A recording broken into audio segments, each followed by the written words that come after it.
Une dernière situation qu'on peut avoir, c'est où est-ce qu'on a une multiplication et une division avec notre variable. Et avant de rentrer là-dedans, je veux juste clarifier quelque chose.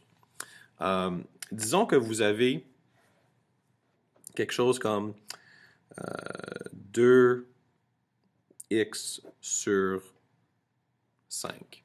OK? Donc, il y a différentes façons d'interpréter et d'écrire quelque chose comme ça ici. Donc, ici, on a, pas d'interpréter, mais de l'écrire. Alors, ici, on a 2 fois x divisé par 5. Notez que, écrit comme ça veut dire la même chose que 2 sur 5 fois x. OK? Dans les deux cas, c'est la même chose. Dans les deux cas, x est la variable et 2 cinquièmes est le coefficient. C'est juste écrit différemment. Alors, disons qu'on a un exemple comme ceci. On va utiliser encore 2x sur 5 qui est égal à 10.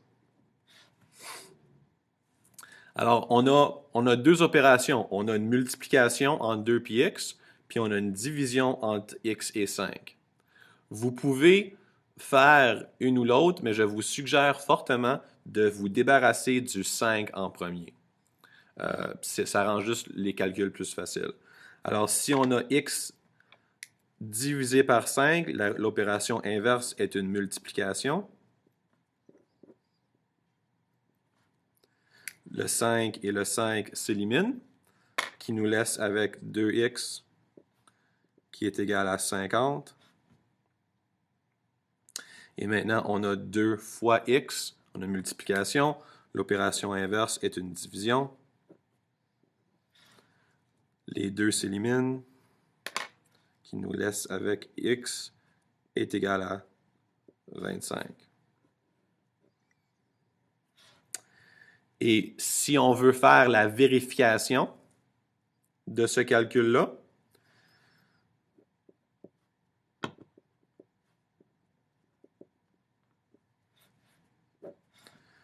n'oubliez pas, si vous faites une vérification, vous commencez avec l'équation originale. 2x sur 5 est égal à 10.